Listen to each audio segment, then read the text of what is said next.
Hello friends, welcome back.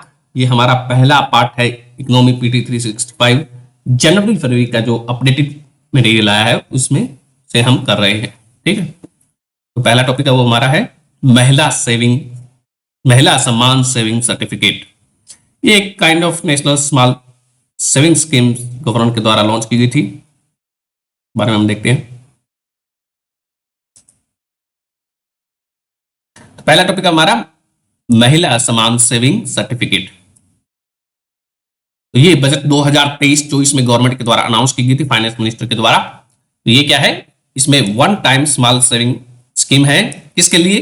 Females के लिए। तो महिला है तो ये फीमेल एंड गर्ल्स के लिए एप्लीकेबल होगी। एंड ये इसका टेन्योर रहेगा 2 साल के लिए।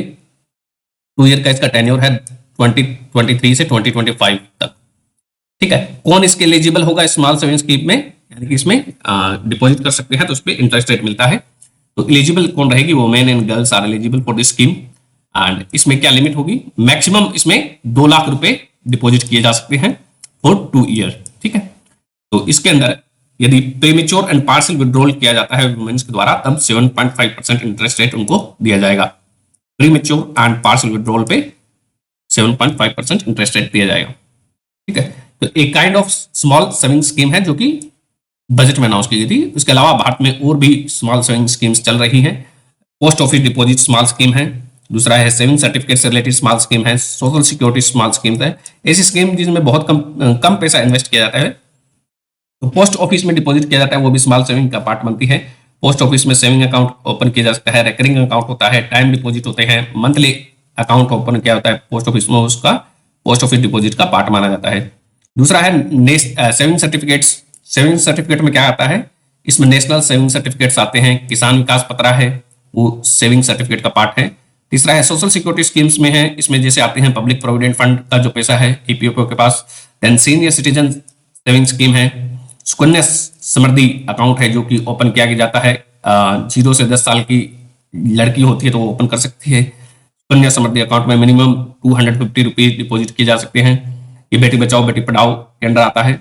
नेशनल, इससे जो पैसा आता है स्मॉल सेविंग स्कीम से, उसको डिपॉजिट किया जाता है नेशनल स्मॉल सेविंग फंड में। गवर्नमेंट के द्वारा ये national small saving fund create किया गया था 1999 में। 1999 में इस फंड को बनाया जाता है। ये जो पैसा आता है वो कंसोलिडेटेड फंड ऑफ इंडिया में डिपॉजिट नहीं होता है, जबकि ये जो पैसा है वो पब्लिक अकाउंट में डिपॉजिट होता है। ठीक है, तो पब्लिक अकाउंट ऑफ इंडिया के अंदर एक फंड बनाया गया है जिसमें ये डिपॉजिट होता है। तो public account of India 283 article के अंदर आता है, 283(1) के अंदर।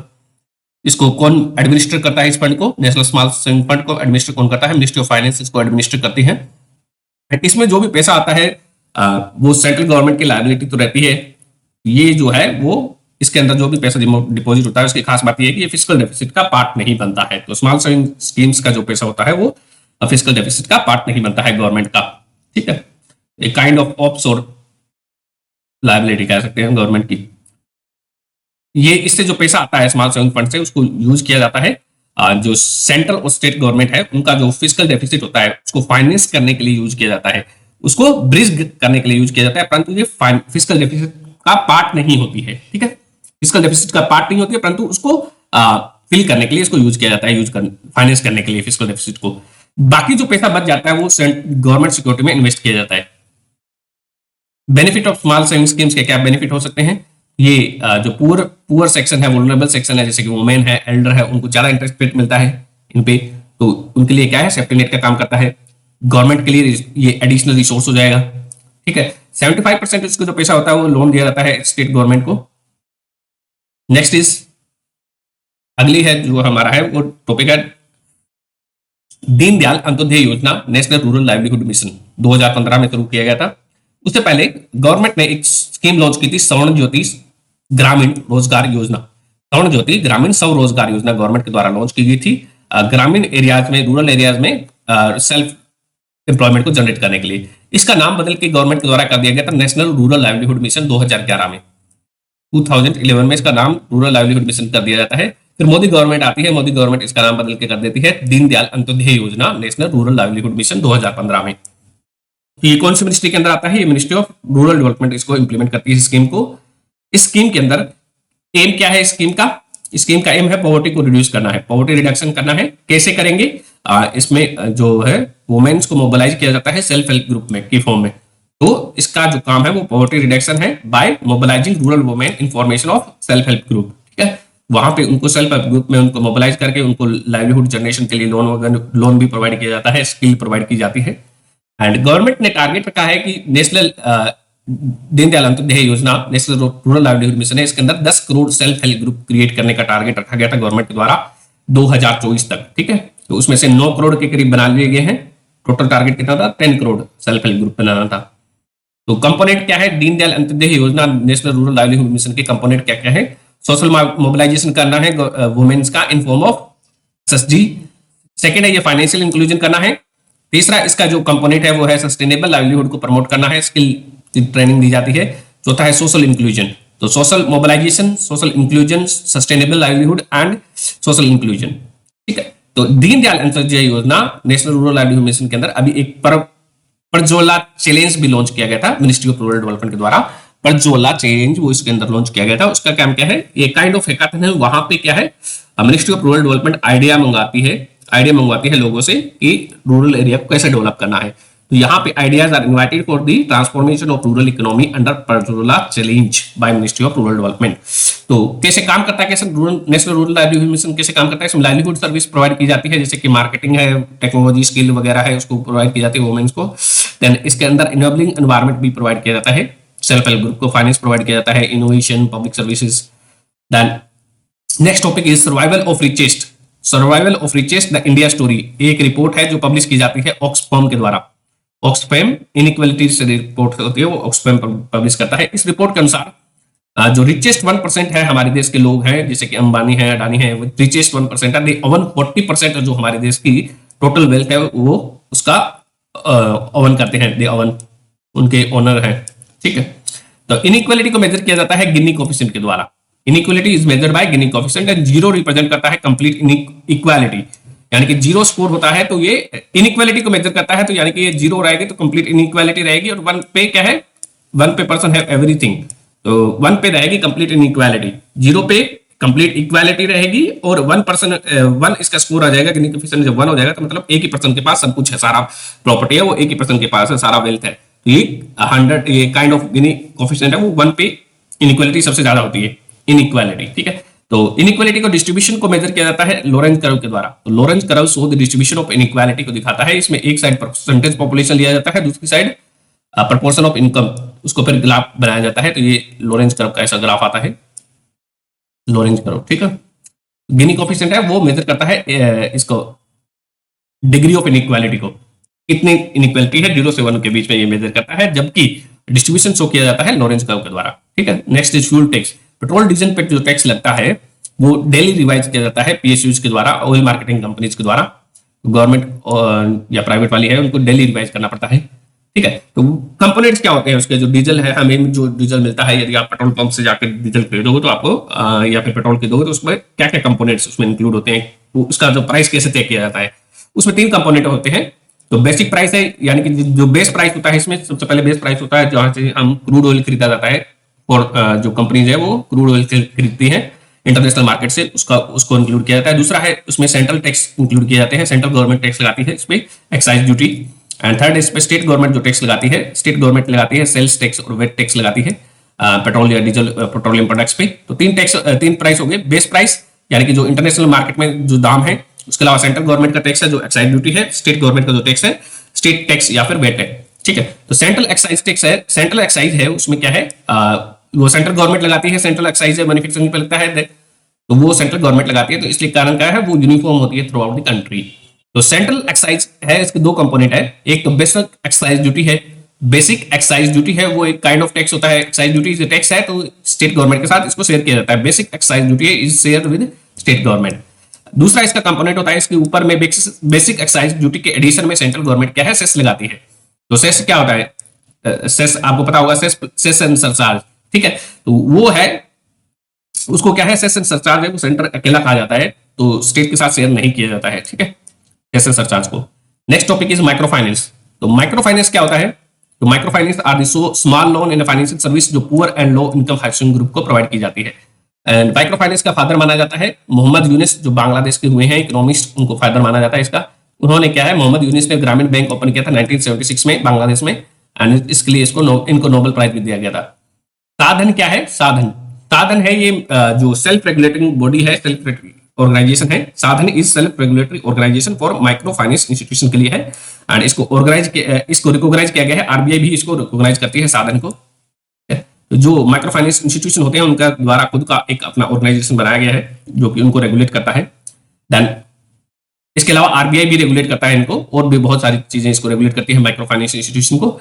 मालेगांव कमेटी बनाई गई थी आरबीआई के द्वारा टू रिव्यू दी, आरबीआई के द्वारा मालेगांव कमेटी किस लिए बनाई गई थी? एनबीएफसी के जो माइक्रो फाइनेंस इंस्टीट्यूशन होते हैं उनको रिव्यू करने के लिए, उनके लिए एक रेगुलेटरी फ्रेमवर्क बनाने के लिए बनाई गई थी। देन सेबी है, वो लिस्टेड जो मैंने माइक्रो फाइनेंस इंस्टीट्यूशन हो सकता है उनको रेगुलेट करता है, सेबी कैन मॉनिटर करता है। उसके अलावा सिडबी है, small industrial development bank of India, जिसका हेडक्वार्टर कहां पे है? लखनऊ में होना चाहिए शायद। Then India micro finance equity fund है, सिडबी है, उसके अंदर एक बनाया गया है, India micro finance equity fund बनाया गया है सिडबी के अंडर में। देन पीएम मुद्रा है, वो भी क्या है, माइक्रो फाइनेंस देती है। 3 तरह के लोन दिए जाते हैं, शिशु, तरुण एंड किशोर। 50,000 से कम का शिशु होता है, फिर तरुण होता है, फिर किशोर। 10 लाख तक का लोन दिया जाता है शायद इसमें, 10 या 5 लाख का, उसमें देख लेना। ई शक्ति प्रोजेक्ट है, ई शक्ति प्रोजेक्ट में क्या किया जाएगा? ई शक्ति प्रोजेक्ट के अंदर जो एग्जिस्टिंग सेल्फ हेल्प ग्रुप है उनको मैपिंग की जा रही है, एंड उसकी जो financial and non financial information है सेल्फ हेल्प ग्रुप की, उनको एक वेबसाइट पे स्टोर किया जाएगा अंडर ई शक्ति प्रोजेक्ट में। तो उनकी जो financial and non financial information है किसकी? सेल्फ हेल्प ग्रुप की, उनको एक जगह एक वेबसाइट पे आपको डिस्प्ले किया जाएगा ई शक्ति प्रोजेक्ट में। ठीक है, तो जो माइक्रो फाइनेंस जो लोन होता है उसको देने के, यानी कि उसको डिस्ट्रीब्यूट करने के 2 मॉडल होते हैं। एक तो सेल्फ हेल्प ग्रुप मॉडल होता है, दूसरा ज्वाइंट लैंडिंग ग्रुप मॉडल होता है। तो सेल्फ हेल्प ग्रुप में क्या है? सेल्फ हेल्प ग्रुप क्या होता है? एक पर्पज बेस्ड लोगों का ग्रुप होता है, एंड उसमें अपना खुद का वो पूल करते हैं फंड, और दूसरा भी फंड मिल सकता है उनको। तो सेल्फ हेल्प ग्रुप होता है वो सेविंग बेस्ड होता है, जबकि ज्वाइंट लैंडिंग ग्रुप होता है, इसमें एक एनबीएफसी और एक जो इसको माइक्रो फाइनेंस इंस्टीट्यूशन है, दोनों एक साथ आते हैं। तो इसमें दोनों एक साथ मिलकर ज्वाइंट लोन देते हैं। ठीक है, तो उसमें क्या है, जो फोकस रहता है ज्वाइंट लैंडिंग ग्रुप का, जो फोकस रहता है वो क्रेडिट जनरेशन पे रहता है, जबकि सेल्फ हेल्प ग्रुप क्या है, वो सेविंग बेस्ड होता है, तो मेंबर की सेविंग के बेस्ड होता है। ये जो सेल्फ हेल्प ग्रुप मॉडल होता है वो लेस स्केलेबल होता है, जबकि ज्वाइंट लैंडिंग ग्रुप वाला मॉडल है उसमें वो लोन पे काम करेगा तो उसको लोन ज्यादा भी मिल सकता है, उसको मोर जो लोन तभी मिलेगा जब वो प्रॉफिटेबल होगा, तो यानी उसको आगे स्केल किया जा सके, उसको बिजनेस को बढ़ाया जा सके। एसएचजी में 10 से 20 मेंबर होते हैं जो पार्टिसिपेट करते हैं। ज्वाइंट लैंडिंग ग्रुप होता है उसमें 3 से 10 मेंबर पार्टिसिपेट करते हैं, एंड एसएचजी का जो एनपीए होता है वो ज्यादा होता है, 7 से 8% होता है, जबकि ज्वाइंट लैंडिंग ग्रुप का जो एनपीए होता है वो 1% से भी कम होता है। ठीक है, तो ये कम रिस्क होता है joint lending group. And self help group में कैपेसिटी बिल्डिंग भी की जा सकती है, एंड ज्वाइंट लैंडिंग में कौन देता है? NBFC and micro financial institution है, वो इसको लोन दे रहे हैं एंड उसको हेल्प भी करेंगे ना, टेक्नोलॉजी वगैरह प्रोवाइड करके हेल्प भी कर सकते हैं ताकि वो वायबल रहे, ताकि उसका एनपीए कम रहे। नेक्स्ट इज माइक्रो फाइनेंस के अंदर मार्केट शेयर सबसे ज्यादा कौन देता है? सबसे ज्यादा माइक्रो फाइनेंस है जो वो देती है, बैंक्स देती है, 40% उनका शेयर रहता है बैंक का। दूसरा एनबीएफसी का रहता है, कितना? एनबीएफसी माइक्रो फाइनेंस इंस्टीट्यूशन वाली है उसका 30% शेयर रहता है। तीसरे नंबर पे स्मॉल फाइनेंस बैंक का रहता है, चौथे नंबर पे एनबीएफसी का रहता है। ठीक है, नेक्स्ट इज उत्कर्ष 2.0। तो उत्कर्ष 2.0 क्या है? ये आरबीआई का मीडियम टर्म स्ट्रेटेजिक फ्रेमवर्क है। तो उत्कर्ष 2.0 इज आरबीआई का मीडियम टर्म स्ट्रेटेजिक फ्रेमवर्क है, जो 2023 से 2.0 वाला है वो 2023 से 2025 तक के लिए काम करेगा। एंड ये आरबीआई का है, ये बताता है कि आरबीआई कैसे काम करेगा। तो इससे पहले आया था 2019 से लेकर 2022 तक 3 साल के लिए आया था, ये वाला है 2023 से 25 के लिए 3 साल के लिए होगा ये। देन आरबीआई क्या है, एक फ्रॉड रजिस्ट्री बनाएगा। आरबीआई एक फ्रॉड रजिस्ट्री बनाएगा जिसमें ब्लॉक लिस्ट किया जाएगा, जबकि ऑनलाइन फ्रॉड करने वाले होते हैं ना, जैसे ऑनलाइन फ्रॉड करने वाले उनका मोबाइल नंबर है, उनका जो है वेबसाइट है, अकाउंट नंबर है, आईपी एड्रेस है, उन सबका इसमें डेटा इसमें सेव रहेगा फ्रॉड रजिस्ट्री में। ठीक है, फ्रीज कर दिया है। Then next is first loan default guarantee. ये नेक्स्ट टॉपिक है, फर्स्ट लोन डिफॉल्ट गारंटी। ये क्या चीज होती है? तो ये एक काइंड ऑफ लैंडिंग मॉडल होता है। फर्स्ट लोन डिफॉल्ट गारंटी है, ये एक लैंडिंग मॉडल होता है जिसमें क्रेडिट रिस्क होता है वो शेयर किया जाता है। Credit risk is share, and याद रखना है कि ये फर्स्ट लोन डिफॉल्ट गारंटी है, ये क्या है? एक लैंडिंग मॉडल है जिसमें क्रेडिट रिस्क शेयर किया जाता है। ये जो मॉडल है वो अडॉप्ट किया जाता है फिनटेक कंपनी जैसे पेटीएम होगी वो अडॉप्ट करते हैं, प्लस उसमें थर्ड पार्टी, उसमें एक थर्ड पार्टी होती है जो गारंटी देती है। तो गारंटी के द्वारा क्या है, उसका जो क्रेडिट रिस्क होता है वो एक दूसरे के साथ शेयर कर लेते हैं। ठीक है, तो थर्ड पार्टी इसके लिए गारंटी दे देती है और फिनटेक कंपनी उसको लोन देती है। तो ये एक लैंडिंग मॉडल है, first loan default guarantee. Next is loan loss provision. Loan loss provision क्या होते हैं? कोई भी बैंक होता है वो लोन देता है, ठीक है। जब यदि बैंक का कोई पैसा खा जाए और वो लोन रिटर्न ना करे तो बैंक के लिए तो वो क्या हो जाएगा? लोन लॉस हो जाएगा। लोन लॉस कब होता है? जब एनपीए को हम लॉस एसेट मान लेते हैं तब होता है, ठीक है। तो उसके लिए क्या है, उनके अकाउंट में कुछ प्रावधान करने पड़ते हैं, तो उनको बोला जाता है लोन लॉस प्रोविजन, ठीक है। जहां पे अकाउंट्स को क्लियर करना पड़ता है ना bank. Then loan loss provisions are income statements होती हैं, income statement expenses set up aside by the bank to cover the loan loss. तो ये इनकम स्टेटमेंट का एक्सपेंस होता है जो कि वो लोन जो कि बैंक के द्वारा लॉस के कारण क्या है, उनको एक अलग जगह रख दिया गया है, उनको सेट असाइड कर दिया गया है। आइदर पार्सली और जो पार्सली है या फिर कंप्लीट लोन लॉस होते हैं वो उसमें दिखाए जाते हैं। तो लोन लेस प्रोविजंस क्या है? These are income statements expenses bank, ठीक है।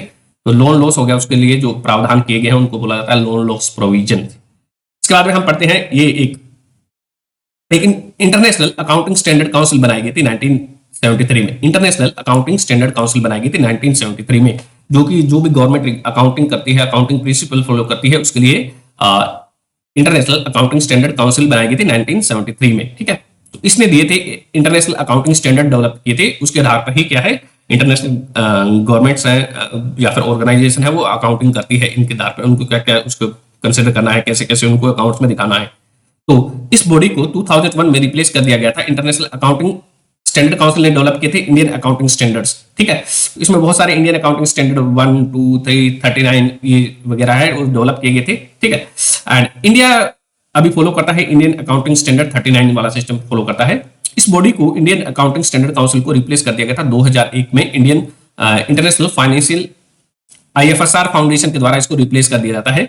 International accounting standard council was replaced by IFSR foundation के द्वारा। International financial reporting standard foundation है, ये बनाया जाता है 2001 में। International financial reporting standard foundation 2001 में बनाया जाता है, वो इसको रिप्लेस कर देता है इंटरनेशनल अकाउंटिंग स्टैंडर्ड काउंसिल को। इसके अंदर आईएफएसआर फाउंडेशन के अंदर दो बॉडी बनाई जाती है, एक होता है आईएसएबी, दूसरी बॉडी है आईएसएसबी। तो आईएसएबी क्या है? ये इंटरनेशनल अकाउंटिंग स्टैंडर्ड बोर्ड है। तो आईएसएबी क्या है? इंटरनेशनल अकाउंटिंग स्टैंडर्ड बोर्ड है। दूसरा है ISSB, international sustainability standard board. तो international sustainability standard board and international accounting standard board है वो बनाए जाते हैं international financial reporting standard foundation के द्वारा।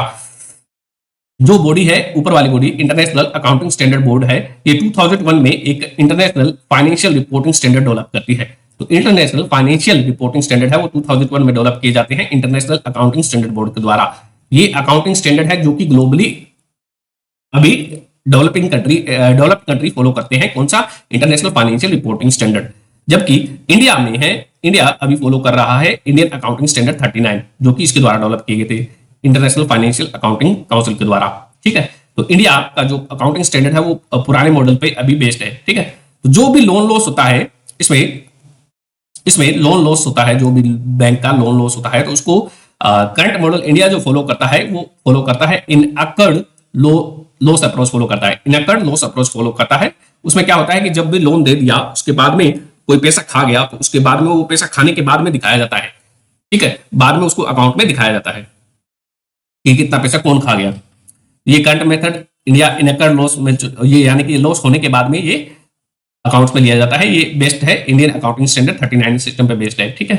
एंड ये एक प्रोसाइक्लिक अप्रोच फॉलो करता है, यानी कि इसमें क्या है, इनअकर्ड लॉस अप्रोच होती है। इसमें क्या होता है कि बैंक को कुछ एक पैसा है, सर्टेन अमाउंट ऑफ मनी है, जो भी लोन देता है उसके हिसाब से रखना पड़ता है, साइड में रखना पड़ता है, ताकि उसको जो एनपीए में कन्वर्ट हो जाए तो उसके लिए वो काम आए, ठीक है। तो प्रोसाइक्लिक अप्रोच होती है इसमें कि जब अच्छे दिन होते हैं तब तो कम लोन का इसमें प्रोविजन रहता है, कम लोन को प्रोविजनिंग करनी पड़ती है, ठीक है। एंड जब बुरे दिन आते हैं, यानी कि जब ज्यादा अनपेड रन होता है, तब उसमें क्या है, उसको ज्यादा अमाउंट ऑफ मनी है वो रखना पड़ता है साइड में, ताकि उसका जो लॉस है उसको कंपनसेट किया जा सके, ठीक है। तो इनअकर्ड लॉस अप्रोच फॉलो करते हैं हम। It is based upon procyclical approach पे बेस्ड है। दूसरा जो गवर्नमेंट अभी आरबीआई क्या है, एक आरबीआई ने एक और अप्रोच प्रपोज की है जो कि एक्सपेक्टेड लॉस बेस्ड अप्रोच है, वो आरबीआई ने प्रपोज की है। एक्सपेक्टेड लॉस बेस्ड अप्रोच है जो कि काउंटर साइक्लिक पॉलिसी है उसको फॉलो करेगी। आपने फिस्कल पॉलिसी पढ़ी होगी, काउंटर साइकिल फिस्कल पॉलिसी क्या होती है and pro cycle fiscal policy क्या होती है, उसी मेथड पे बेस्ड है। ठीक है, तो एक्सपेक्टेड लॉस बेस्ड अप्रोच में क्या है, जब एक्सपेक्टेड लॉस बेस्ड अप्रोच है वो काउंटर साइक्लिंग मेथड पे बेस्ड होगी, काउंटर साइक्लिंग अप्रोच पे बेस्ड होगी। ठीक है, उसमें क्या है, जब अच्छे दिन आएंगे यानी कि जब ज्यादा इनकम हो रही है, तब हम पहले से ही सर्टेन अमाउंट ऑफ, जब हमारे पास ज्यादा इनकम हो रही है तब हम क्या है, पहले से ही ज्यादा पैसा रख लेंगे, ताकि आगे के जो लॉसेस होगा, जब ग्लोबल इकोनॉमिक साइकिल है वो रिसेशन वगैरह आता है, तब उसमें जो लॉस होगा उसको हम पहले ही, जब हमारा जो बूम आ रहा है, ग्रोथ आ रही है, तब उसको अकाउंट कर लेंगे। उसमें काउंटर साइकिल में अच्छे दिनों में क्या है, हाई प्रोविजनिंग होगी, लोन के लिए ज्यादा रखना पड़ेगा, और इसमें बुरे दिनों में कम रखना पड़ेगा। ठीक है, ताकि जो बुरे दिनों में जो अच्छे दिन में अलग रखा गया पैसा है वो यूज किया जा सके। ये counter cycling fiscal policy, counter cycling method होता है। ये एक्सपेक्टेड लॉस बेस्ड अप्रोच, अच्छे दिन में हाई प्रोविजनिंग ऑफ लॉस होती है, एंड ये गुड फॉर बैंक होता है, क्योंकि पहले ही से ही हमने इसमें क्या है, प्रोविजन कर लिए हैं, ताकि बुरे दिनों में वो जो पैसा रखा गया था वो हमारे पास काम में आ जाए। तो इसके कारण क्या है, बैंक रिस्क का फेलियर कम हो जाएगा।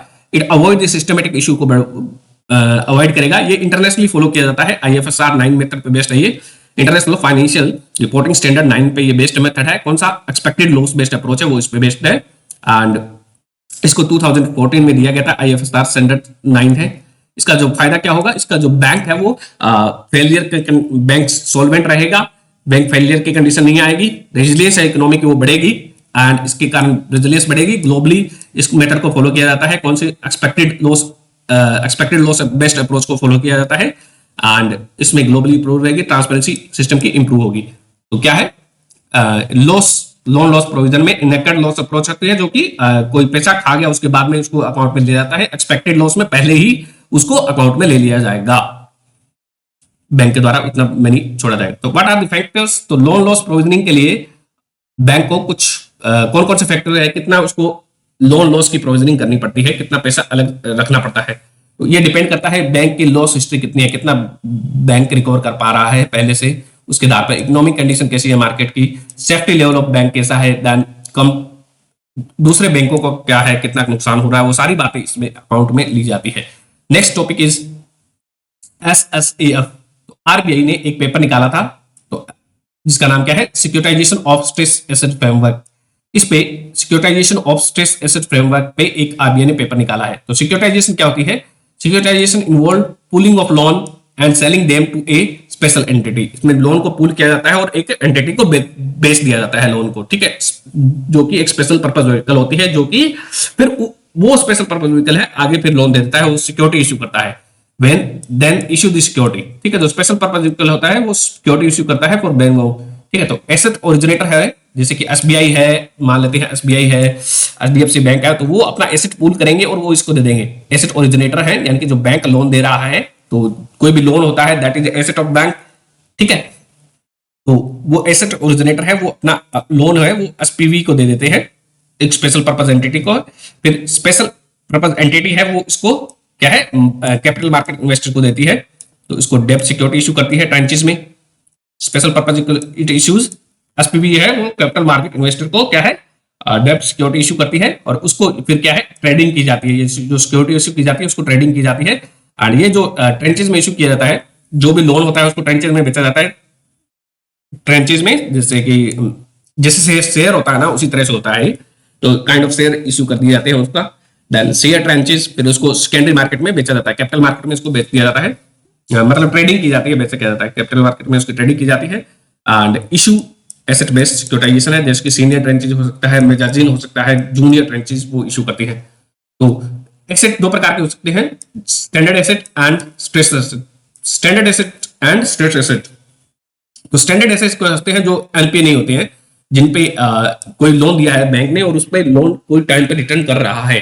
ठीक है, और उसका जो रिटर्न करने का अमाउंट है, डेलिक्वेंसी है, वो लेस देन 89 डेज है। तो अप टू 89 डेज है, यानी कि जिसका लोन दिया है बैंक ने और वो डिफॉल्ट नहीं हुआ है, NPA जिसको क्लासिफाई नहीं किया गया है, उसको हम स्टैंडर्ड एसेट मानते हैं। और उनके सिक्योरिटाइजेशन के लिए SPV रूट अलाउ किया गया है, गवर्नमेंट अलाउ करती है सिक्योरिटाइजेशन के लिए, SPV रूट फॉलो किया जाता है अंडर बेजल नॉर्म। ठीक है, जो कि जबकि जो स्ट्रेस एसेट होते हैं, स्टैंडर्ड एसेट के केस में ऐसा किया जाता है स्टैंडर्ड एसेट में हम एसपीवी रूट फॉलो करते हैं, जो कि स्ट्रेस एसेट होते हैं, जो कि लोन कोई खा गया है, एनपीए बन गया है, ठीक है, तो वो एनपीए बन गया है हमारा। तो एनपीए बन गया है तो वो सिक्योरिटाइजेशन होता है, उसका कैसे किया जाता है, उसके अंदर जो एनपीए होता है उसको फिर सार्फेसी एक्ट के अंदर या तो हम गवर्नमेंट भेज देती है उसको एआरसी के थ्रू, एक रूट तो वो एआरसी थ्रू, एआरसी के थ्रू है। दूसरा है आरबीआई ने अभी क्या है एक और नया मेथड प्रपोज किया है इसके लिए, जिसका नाम क्या है एसएसएएफ। एसएसएएफ में क्या है, यहाँ पे ये पूल करके वो सिक्योरिटी बेचेगी, तो यहाँ पे इसको स्ट्रेस एसेट से रिलेटेड सिक्योरिटीज को बेचा जाएगा ट्रेंचेज में, ठीक है। इस मेथड का नाम है, आरबीआई ने प्रपोज किया, उसका नाम है securitisation of stress asset framework, ठीक। जो securitisation of stress asset framework है उसके अंदर एसपीवी रूट से इसको बेचा जाएगा। तो ये जो एसपीवी जो स्टैंडर्ड एसेट के लिए एसपीवी रूट फॉलो किया जा रहा था, वो भी इसके लिए फॉलो किया जाएगा एसएसएएफ में, ठीक है। तो investor who buy the securitization notes buy करेंगे are paid from the assets using the waterfall mechanism. जो भी इन्वेस्टर्स ये जो सिक्योरिटाइजेशन नोट्स परचेज करेगा उसको वाटरफॉल मैकेनिज्म के द्वारा उसको पे किया जाएगा। वाटरफॉल मैकेनिज्म क्या होता है, वाटरफॉल पेमेंट मैकेनिज्म क्या होता है, इट अलाउ द, जो ज्यादा रिस्क लेता है उसको पहले पे किया जाता है। इसमें वाटरफॉल पेमेंट मैकेनिज्म में क्या है, जो ज्यादा रिस्क लेता है उसको पहले पे किया जाता है as compare to less risk लेने वाले को। Waterfall payment mechanism allow the high tiered investor होते हैं जो कि ज्यादा रिस्क लेते हैं to be paid principal plus interest, उनका जो है वो पहले before the low tier investor से पहले उनको पे किया जाता है, ठीक है। तो सीनियर ट्रांचे क्या होता है, senior tranche is a tranche which is backed by first claim on entire amount of asset. तो इसमें फर्स्ट क्लेम रहता है इनका एंटायर अमाउंट ऑफ एसेट से, जो भी जितना पैसा मिलता है उसमें इनका फर्स्ट क्लेम रहता है। इसी से हम देख ले विंडफॉल पेमेंट मैकेनिज्म वाला में उसका में क्या है, इसको पहले पे किया जाता है, इस हिसाब से इसका भी फर्स्ट क्लेम रहता है। Then next topic is NSC.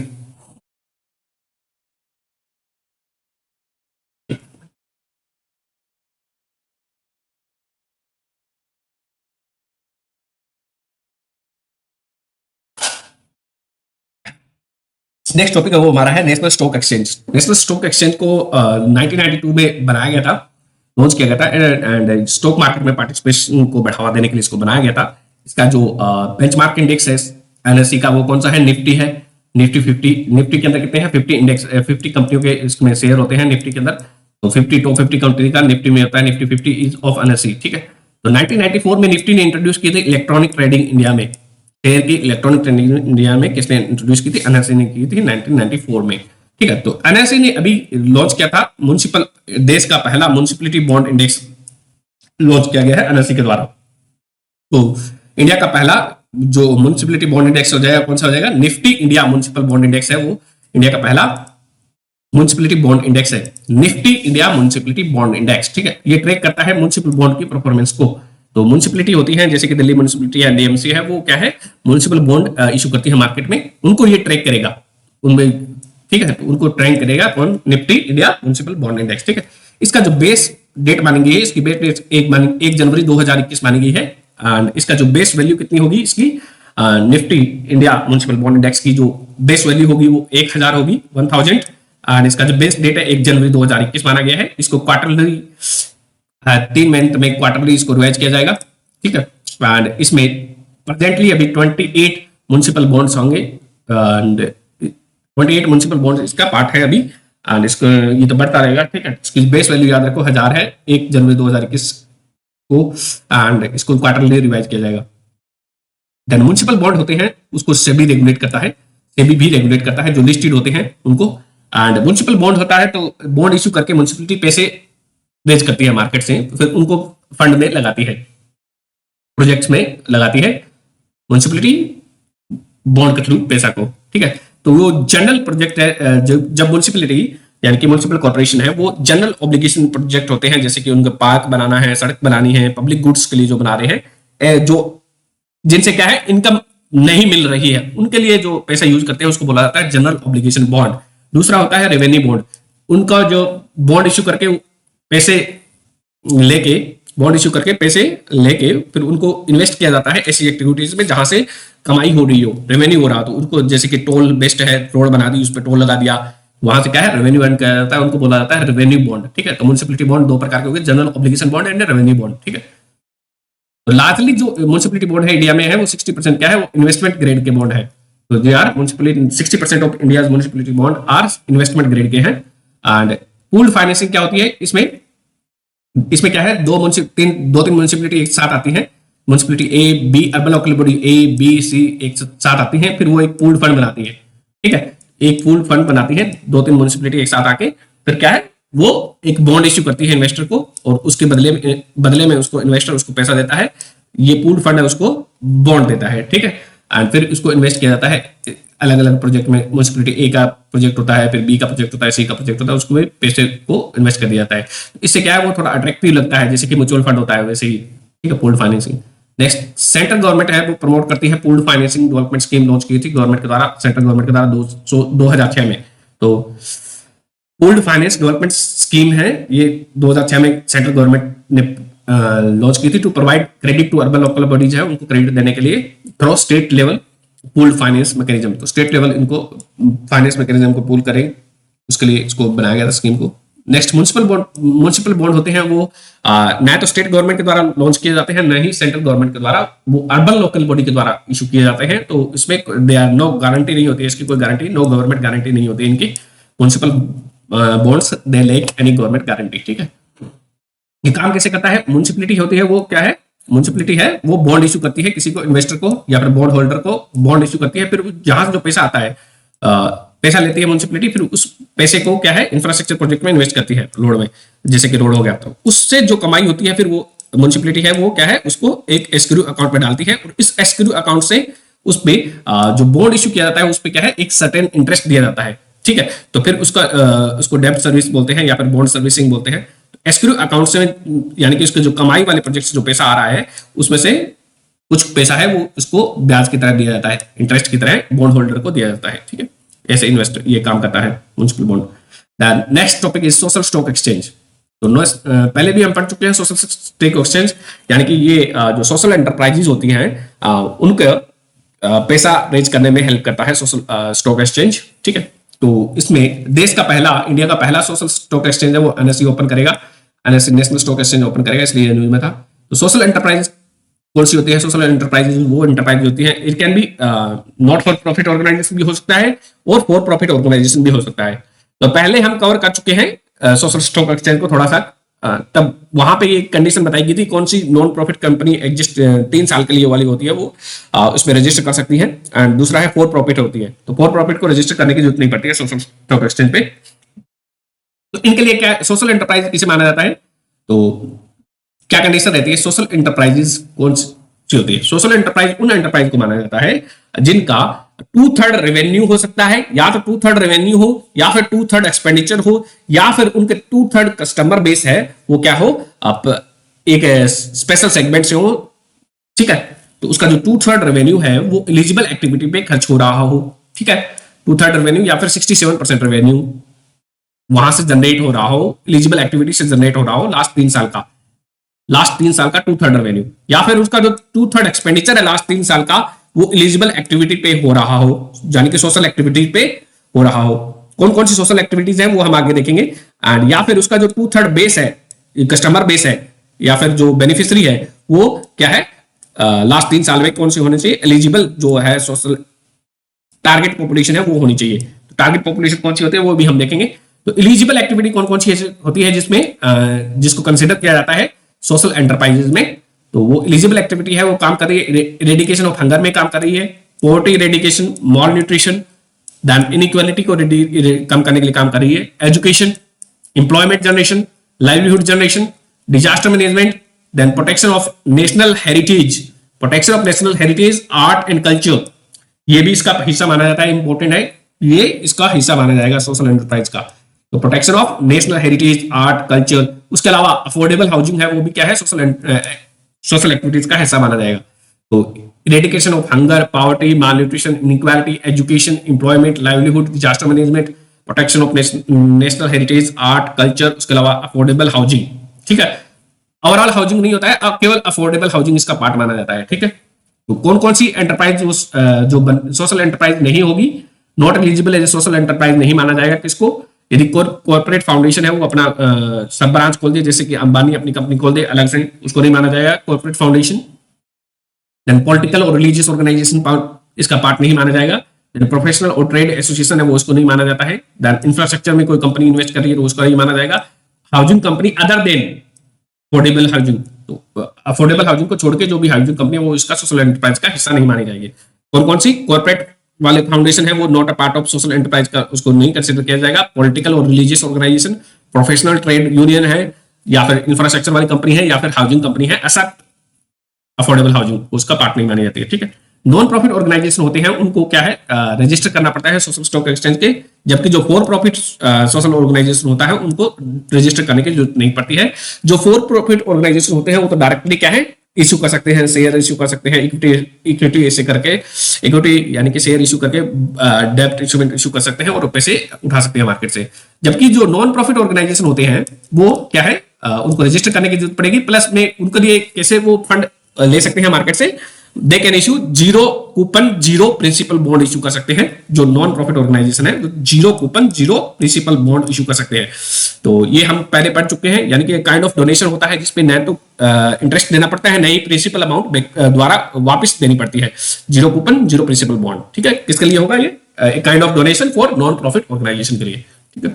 Next topic is SEBI ने अलाउ कर दिया है, SEBI has allowed future contracts on corporate bond indices. तो फ्यूचर कॉन्ट्रैक्ट है वो बॉन्ड कॉर्पोरेट बॉन्ड इंडाइसेस में अलाउ कर दिया गया है। कॉर्पोरेट बॉन्ड क्या होता है? कॉर्पोरेट बॉन्ड इज अ डेब्ट security issued by A company. तो ये एक डेब्ट सिक्योरिटी होती है जो कंपनी इशू करती है। और फ्यूचर कॉन्ट्रैक्ट क्या होता है? It is a contract to buy और sell a particular asset on specific date with a pre determined price and pre determined interest rate, ठीक है। तो it is a contract to buy और sell a particular asset at a pre determined price and at a specific date, उसको बोला जाता है future contract. It can be optional also and, ठीक है। तो SEBI allowed alternative investment fund, next topic SEBI ने allow किया है अल्टरनेटिव इन्वेस्टमेंट फंड को to participate in CDS. CDS क्या है? क्रेडिट डिफॉल्ट स्वेप में पार्टिसिपेट कर सकते हैं। सेबी ने बोला है कि अल्टरनेटिव इन्वेस्टमेंट फंड है जो कि 3 तरह के होते हैं, उसके बारे में आप पढ़ लीजिएगा अल्टरनेटिव इन्वेस्टमेंट फंड के बारे में। तो ये इसने अलाउ किया है, अल्टरनेटिव इन्वेस्टमेंट फंड को अलाउ कर दिया गया है इन्वेस्ट करना है, दे कैन इन्वेस्ट और participate in credit default swap. Credit default swap क्या होता है? क्रेडिट डिफॉल्ट स्वेप एक डेरिवेटिव इंस्ट्रूमेंट होता है जो अलाउ करता है, डेरिवेटिव यानी कि इंस्ट्रूमेंट होता है जो अलाउ करता है स्वेपिंग ऑफ क्रेडिट रिस्क। इसमें क्रेडिट रिस्क को स्वेप किया जा सकता है। तो यानी कि क्रेडिट रिस्क क्या होता है? जब बैंक लोन देता है तो वो क्रेडिट रिस्क होता है, उसके लिए उसको स्वेप कर दिया जाएगा दूसरे के साथ। कैसे स्वेप करेगा? उसको स्वेप करने के लिए क्या है वो, जैसे कि मान लेते हैं एसबीआई लोन दे रहा है, तो एसबीआई के पास हो गया, एसबीआई को क्रेडिट रिस्क है कि उसका लोन है वो एनपीए में कन्वर्ट ना हो जाए। वो क्या है, वो एसबीआई जाएगा किसी और तीसरे बंदे के पास जाता है, जैसे मान लेते हैं वो जाता है अडानी के पास। वो अडानी को बोलता है कि मैं तेरे को इतना इंटरेस्ट इतना कुछ है चार्ज देगा, उसको फी के बदले क्या है अडानी उसका एक काइंड ऑफ इंश्योरेंस होता है, ठीक है। तो अडानी को वो बोलेगा कि मैं तेरे को, अडानी उसको बोलेगा कि मैं तेरे को इतना इंटरेस्ट देना पड़ेगा, यदि तेरा लोन है वो डिफॉल्ट हो, एसबीआई का लोन यदि अनपे में कन्वर्ट हो जाता है तो अडानी उसको लोन को पे करेगा, ठीक है। यहाँ पे उसको क्रेडिट रिस्क क्या है वो स्वेप कर लिया जाता है। तो विद ए प्रीमियम, यानी कि विद अनदर इन्वेस्टर के साथ यदि पे करने पड़े, डिफॉल्ट जो हो जाएगा तो ये अनदर इन्वेस्टर है वो पे करेगा इसको। ये यूज किया जाता है स्पेकुलेशन, हेजिंग, आर्बिट्रेज वगैरह के लिए इसको यूज किया जाता है। Next topic is 81 bond. 81 bond क्या होते हैं? They are also called as perpetual bond बोला जाता है इनका। एंड इनकी कोई मेच्योरिटी होती है, इनका मेच्योरिटी पीरियड 100 होता है, तो 100 ईयर का होता है, ये इनको परपेचुअल बॉन्ड बोला जाता है। 81 बॉन्ड, ये इनका इंटरेस्ट रेट होता है हाई होता है, इनका इंटरेस्ट रेट हाई होता है। जब भी बैंक पे कोई भी आफत आती है तो इनको सबसे पहले साइड लाइन किया जाता है 81 बॉन्ड को। तो इनमें लिखा होता है कि इस बॉन्ड के कॉन्ट्रैक्ट में लिखा होता है कि ये सबसे पहले इन्हीं बॉन्ड को सेट असाइड किया जाएगा। इनको बैंक राइट ऑफ कर सकता है। यस बैंक का 2-3 साल पहले क्राइसिस हुआ था, उसमें यस बैंक ने राइट ऑफ कर दिए थे 81 बॉन्ड। तो ये क्वासी इक्विटी इंस्ट्रूमेंट है, 81 बॉन्ड और क्वासी इक्विटी इंस्ट्रूमेंट है। बेजल नॉर्म ने इंट्रोड्यूस किए थे and introduce to capital base loan, capital base को रेज करने के लिए इसको इंट्रोड्यूस किया गया था बेजल 3 के अंदर। तो बेजल 3 के अंदर हायर अमाउंट ऑफ जो फंड है वो सेट असाइड करना पड़ता है रिस्क को कवर करने के लिए, तो उसको मीट करने के लिए इसको लाया गया था। तो इसमें जो है लार्जर रिस्क रहता है, तो इसलिए इसको लार्जर इंटरेस्ट भी पे किया जाता है परपेचुअल बॉन्ड पे, एंड इसको राइट ऑफ किया जा सकता है। सीनियर, ये जो है परपेचुअल बॉन्ड होते हैं, they are senior only to equity को सीनियर होते हैं। Next is yellow bond. तो येलो बॉन्ड कौन से होते हैं? जो फंड रेज होते हैं सोलर एनर्जी जनरेशन के लिए होते हैं, उसको येलो बॉन्ड कहा जाता है। सोलर एनर्जी से रिलेटेड जो फंड इनका रेज करने के लिए जो बॉन्ड इशू किए जाते हैं वो येलो बॉन्ड कहते हैं, ठीक है। ट्रांजिशन बॉन्ड क्या होते हैं? ट्रांजिशन बॉन्ड ऐसे बॉन्ड होते हैं जिसका ट्रांजिशन करने के लिए यूज किया जाता है लो कार्बन इकोनॉमी को high carbon to low carbon economy transfer करने के लिए यूज किया जाता है। कोल टू इलेक्ट्रिसिटी हो सकता है जैसे कि। Next is gold ETF. Gold ETF एक पैसिव इन्वेस्टमेंट इंस्ट्रूमेंट होता है जो कि मार्केट में जो गोल्ड का प्राइस है, फिजिकल गोल्ड का प्राइस है, उससे लिंक्ड होता है, ठीक है। तो पैसिव इंस्ट्रूमेंट होते हैं वो, हमने देखा है कि वो किसी इंडिकेटर के साथ लिंक्ड होते हैं, तो वो उसी इंडिकेटर जब ऊपर नीचे होता है तो वो ऊपर नीचे होते रहते हैं। तो ये गोल्ड ईटीएफ क्या है? एक पैसिव इंस्ट्रूमेंट है क्योंकि ये गोल्ड के फिजिकल गोल्ड के प्राइस के साथ लिंक्ड होता है। तो ईटीएफ इस के बारे में हमने पहले पढ़ चुका है, ETF to track the domestic physical gold prices, ठीक है। तो ये लिस्ट किया जाता है, गोल्ड ईटीएफ होता है वो लिस्टेड होता है, इसको national stock exchange plus Bombay stock exchange दोनों पे ही ट्रेड किया जा सकता है गोल्ड ईटीएफ को। Kind of mutual fund gold से related exchange traded fund. Next is depository receipt. Depository receipt क्या होते हैं? It is a instrument used by domestic company. ये एक डोमेस्टिक कंपनी के द्वारा एक इंस्ट्रूमेंट यूज किया जाता है to raise the money outside the country. तो या जैसे कि रिलायंस यूज करती है इसको, रिलायंस जैसी जो हमारी देशी कंपनी है वो फॉरेन मार्केट से पैसा लेना है तो उसके लिए यूज किया जाता है डोमेस्टिक कंपनी के द्वारा। एंड इसके लिए क्या है, जो रिलायंस है, इंडियन कंपनी रिलायंस है जो कि कंपनी है, वो शेयर अपने कुछ शेयर देगी किसी फॉरेन बैंक को। मान लेते हैं अमेरिका का कोई बैंक है, वो वहां पे उसके शेयर है, वो वहां पे अपने शेयर उसको पास गिरवी रखेगी एंड उसके बाद में ये बैंक है वो इशू करेगा, डिपॉजिटरी रिसिप्ट इशू करेगा रिलायंस को। फिर रिलायंस इसको डिपॉजिटरी रिसिप्ट को लेके जाएगा इसके पास अमेरिका के जो है स्टॉक एक्सचेंज है वहां पे लेके जाएगा और उसको फिर बेचेगा, वहां पे उसको ट्रेडिंग अलाउ की जाएगी, ठीक है। तो ये जो डिपॉजिटरी रिसिप्ट है जब अमेरिका में बेचे जाते हैं तब इनको बोला जाता है एडीआर, ठीक है। तो ये जो है अमेरिका में जब बेचे जाते हैं तो उनको एडीआर बोला जाता है, जबकि यूरोपियन मार्केट में जब बेचे जाते हैं तब उनको जीडीआर बोला जाता है, जनरल डिपॉजिटरी रिसिप्ट कहा जाता है। इसके अंदर एडीआर मतलब अमेरिकन डिपॉजिटरी रिसिप्ट, इनको अमेरिकन डिपॉजिटरी रिसिप्ट है ये यूएस के स्टॉक एक्सचेंज पे ट्रेड किए जाते हैं, जबकि जीडीआर है वो यूरोपियन एक्सचेंज पे ट्रेड किए जाते हैं। तो एडीआर में जनरली जो पैसा लगाता है वो ये जो शेयर होता है डिपॉजिटरी रिसिप्ट है वो जनरली रिटेल इन्वेस्टर खरीदते हैं, जबकि जीडीआर में है वो इंस्टीट्यूशनल इन्वेस्टर इसका पैसा लगाते हैं यूरोपियन मार्केट में, ठीक है। Next is IPO. तो आईपीओ क्या होता है? आईपीओ तो पता ही होगा सबको, इनिशियल पब्लिक ऑन ऑफर होता है। तो first offering to subscribe the public, subscription to public, पहली बार शेयर इश्यू किए जाते हैं। उसके बाद फॉलो ऑन पब्लिक ऑफर होता है एफपीओ। तो ये सब्सिक्वेंट ऑफरिंग होती है, फर्स्ट के बाद में दूसरी भी होगी तीसरी भी होगी, ठीक है। दूसरी बार शेयर बोलेंगे तब बेचने होता है तब उसको एफपीओ कहा जाता है। तो एफपीओ कई प्रकार का हो सकता है, डायल्यूटिव एफपीओ होता है। उसमें क्या होता है कि नए शेयर इशू कर दिए जाते हैं तो जो एग्जिस्टिंग शेयर की कीमत है वो एग्जिस्टिंग शेयर का हिस्सा है वो कम हो जाएगा, तो उसको लिए उसको डायल्यूट हो जाएगा, तो उसको डायल्यूटिव एफपीओ कहा जाता है। नॉन डायल्यूटिव एफपीओ में क्या होता है कि जो एग्जिस्टिंग शेयर है उन्हीं को बेचा जाता है। At the market price FPO क्या होता है? इसमें मार्केट प्राइस पे ही क्या है एफपीओ में इसमें मनी रेज किया जाता है मार्केट प्राइस पे, ठीक है। Next is WTO. डब्ल्यूटीओ के बारे में हम पढ़ चुके हैं पहले। तो डब्ल्यूटीओ की 12th मिनिस्ट्रियल कॉन्फ्रेंस हुई थी 2022 में, जिनेवा में हुई थी। वहां पे जिनेवा पैकेज थे, इसका आउटकम क्या था? जिनेवा पैकेज, ठीक है। तो जिनेवा कहाँ पे है? स्विट्जरलैंड में है। एंड यहाँ पे एक नया एग्रीमेंट साइन किया गया था फिशरी सब्सिडी पे, ठीक है। फिशरी सब्सिडी पे नया एग्रीमेंट साइन किया गया था, वहां पे ये बात की गई थी कि प्रोहिबिट करेंगे आईयूयू फिशिंग को, ठीक है। तो illegal, unreported and unverified fishing को हम प्रोहिबिट करेंगे new agreement of fishery subsidy के अंदर, ठीक है। इसके अंदर पीस क्लॉज दिया गया था, पीस क्लॉज दिया गया था 2 साल के लिए, ठीक है। तो पीस क्लॉज में जो डेवलपिंग और डेवलप्ड कंट्रीज थे उनको 2 साल का टाइम दिया गया है ताकि ये जो इलीगल आईयूयू फिशिंग है उसको बंद कर दे, प्रोहिबिट कर दे। तो ये पीस क्लॉज होता है वो स्पेशल एंड डिफरेंशियल ट्रीटमेंट होता है डेवलपिंग और डेवलप्ड कंट्रीज के लिए, डेवलपिंग कंट्रीज एंड एलडीसीज के लिए।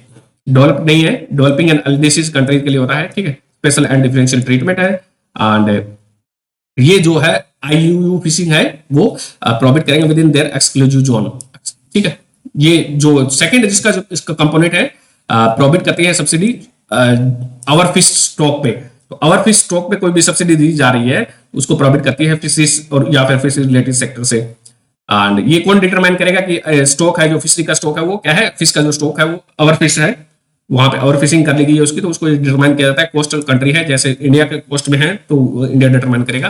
एंड इसके अंदर जो प्रोहिबिट कर दिया गया है all the subsidies outside the jurisdiction. यदि इंडिया अपने एक्सक्लूसिव इकोनॉमिक जोन से बाहर कोई सब्सिडी देके वहां पे फिशिंग करवा रहा है तो उसको प्रोहिबिट किया गया है। एंड इसमें नोटिफाई करना पड़ेगा कौन सा देश है वो कितनी सब्सिडी दे रहा है उसको। एंड इंडिया इसका अभी सिग्नेटरी नहीं है, इंडिया ने साइन नहीं किया ये new agreement on fishery subsidy. इसको पहला देश साइन करने वाला है वो है स्विट्जरलैंड ने इसको रेक्टिफाई किया था। एंड ये कब फोर्स में आएगा, ये फोर्स में नहीं आया अभी, तो इसको रेक्टिफाई सीधा लॉन्च किया गया। 2/3 जब मेंबर इसको रेटिफाई कर लेंगे तब ये WTO के जब ये फोर्स में आएगी, ठीक है। इंडिया इसके अगेंस्ट में है। तो इंडिया का लार्जेस्ट ट्रेडिंग पार्टनर बन गया था यूएसए, ठीक है। तो कभी यूएसए रहता है, कभी चाइना रहता है। दूसरे नंबर पे ट्रेडिंग पार्टनर हमारा चाइना है। Next is board of trade. तो बोर्ड ऑफ ट्रेड क्या है, ये एक बॉडी है जो 2019 में बनाई गई थी। 2019 में इस बॉडी को बनाया गया था एंड इसको बनाया गया था business board of trade and council for trade and development and promotion, दोनों को मर्ज करके इस बॉडी को बनाया गया था। Council for trade development and promotion and board of trade को मर्ज करके बोर्ड ऑफ ट्रेड बनाया गया था 2019 में, ठीक है। एंड ये एडवाइस करता है सेंट्रल गवर्नमेंट को जो फॉरेन ट्रेड पॉलिसी, हमारी जो फॉरेन ट्रेड पॉलिसी है उसको बनाने के लिए कैसी होनी चाहिए उसको एडवाइस करता है। इसमें स्टेट गवर्नमेंट का भी शेयर होता है, स्टेट गवर्नमेंट भी पार्टिसिपेट करती है, प्राइवेट भी पार्टिसिपेट करते हैं, गवर्नमेंट जो गवर्नमेंट का एम्प्लॉय वो तो पार्टिसिपेट करते हैं, government representative. Next is open access movement. ये ओपन एसेस मूवमेंट है, ये किससे रिलेटेड है, ये है जो ऑनलाइन पब्लिकेशन होती है, ऑनलाइन मैगजीन वगैरह है, उनको बिना किसी कॉपीराइट झंझट के लोगों को फ्री अवेलेबल कराना है, ठीक है। तो ओपन एसेस मूवमेंट है, इसका जो एम क्या है, to make the online publication that is available free without any copyright restriction. And ये स्टार्ट किया, ये सपोर्ट कौन करता है इसको, ओपन एसेस मूवमेंट को सपोर्ट करता है बुडापेस्ट ओपन एसेस इनिशिएटिव है वो उसको सपोर्ट करता है, Berlin declaration on open access to knowledge उसको सपोर्ट करती है, और यूनेस्को भी इसको सपोर्ट करता है।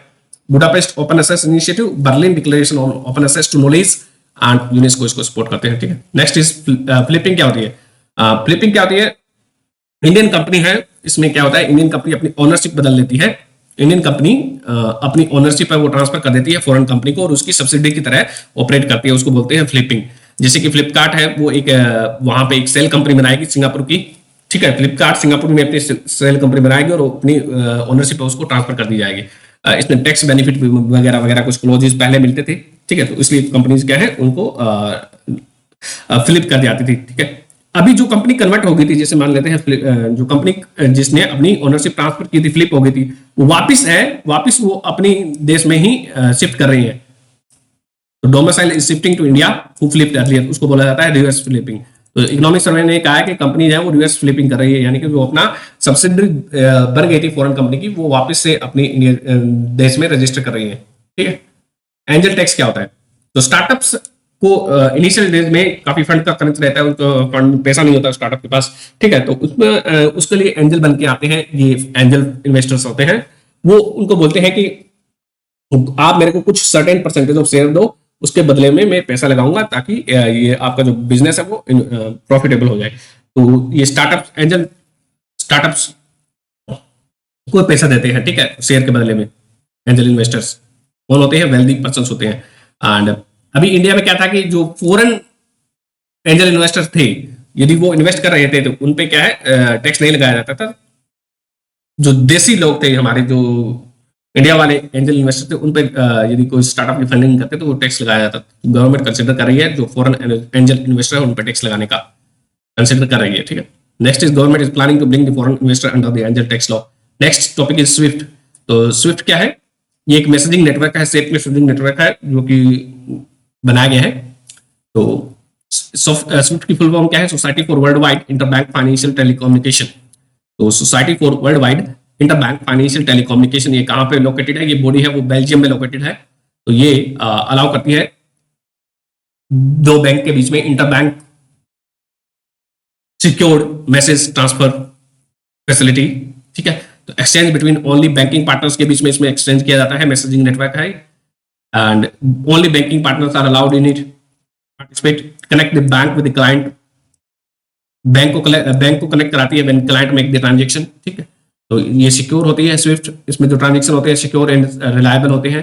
एंड ये रिकॉर्ड करती है, स्विफ्ट रिकॉर्ड करती है banking codes and IBN international bank account number होता है वो रिकॉर्ड करती है। कोई भी ट्रांजैक्शन होता है तो उसमें क्या है बैंकिंग कोड्स यूज किए जाते हैं, then international bank account number है उसमें यूज किए जाते हैं, उसको रिकॉर्ड करती है स्विफ्ट, ठीक है। एंड इस स्विफ्ट में मोर देन 11,000 से फाइनेंशियल इंस्टीट्यूशन इसमें पार्टिसिपेट करते हैं। इसके अलावा इसमें 500 बिलियन बहुत सारे ट्रांजेक्शन होते हैं, करीब हर डे होते हैं। तो स्विफ्ट से रशिया, इसको स्विफ्ट को मैनेज कौन करता है, इसको मैनेज करते हैं European country plus Russia plus European country plus USA plus Japan and एक दो और कंट्री है वो उसको मैनेज करते हैं, कनाडा वगैरह स्विफ्ट को मैनेज करते हैं। तो उन लोगों ने क्या है रशिया को बाहर कर दिया था इस स्विफ्ट को यूज करने से। तो रशिया ने क्या है फिर अपना अल्टरनेटिव सिस्टम बना लिया था स्विफ्ट के अगेंस्ट में, ठीक है। तो अल्टरनेटिव टू स्विफ्ट है रशिया का जो सिस्टम है उसका नाम है क्या है SWIFT to transfer the system for transfer of financial messages.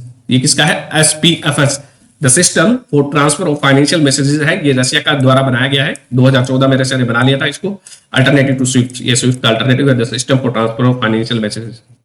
तो रशिया बोल रहा था कि इंडिया को ये यूज करे, अब रशिया और इंडिया के बायलैटरल जो ट्रांजैक्शन होते हैं उसमें यूज करने के लिए। एक्जिम बैंक, तो एक्जिम बैंक को बनाया गया था 1982 में and it is export import bank of India. 1981 act के अंदर इसको बनाया गया था, 91 एक्ट के अंदर इसको बनाया गया था, 1982 में इसको स्टेब्लिश किया जाता है, एक्ट आता है 1981 में। ये एक स्पेशलाइज्ड एक्सपोर्ट क्रेडिट एजेंसी है इंडिया की जो कि एक्सपोर्टर एंड इंपोर्टर को पैसा देती है, ठीक है। तो ये गवर्नमेंट ऑफ इंडिया इसमें 100% ऑन करती है एक्जिम बैंक को। इसको रेगुलेट कौन करता है? RBI रेगुलेट करता है। इसके फंक्शन क्या है एक्जिम बैंक के? It extend line of credit देती है टू ओवरसीज एंटिटी को, जो कि बाहर से कुछ एक्सपोर्ट कराती है तो उसको देती है line of credit. It extend buyers and supplier credit देती है to Indian exporter, buyer and supplier credit देती है इंडियन एक्सपोर्टर को। Then it support MSME and rural enterprises को भी सपोर्ट करती है ताकि वो अपने देश से एक्सपोर्ट को प्रमोट कर सके। तो एक्जिम बैंक का वो लाइन ऑफ क्रेडिट देती है तो overseas entity, then it by ये एक्सटेंड करती है बायर एंड सप्लायर को credit and it also support MSME and rural enterprises to reach the international market, ठीक है।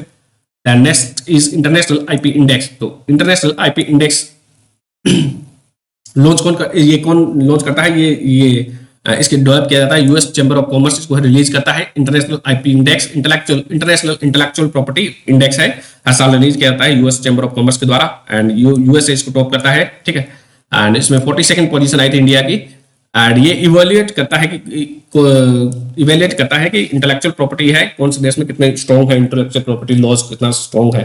55 मेजर इकोनॉमी इसमें को ये रिलीज किया जाता है, 55 मेजर इकोनॉमीज को, ठीक है। तो सारे कंट्रीज के लिए नहीं है, केवल 55 कंट्रीज का ही इंटेलेक्चुअल प्रॉपर्टी इंडेक्स में पार्टिसिपेट करते हैं। इसमें 55 कंट्री को इवेल्युएट किया जाता है, पार्टिसिपेट क्या करते हैं, ठीक है। यूएस का है। तो ये था हमारा पार्ट 1 कंप्लीट होता है, पार्ट 2 हम पहले कर चुके हैं। तो धन्यवाद।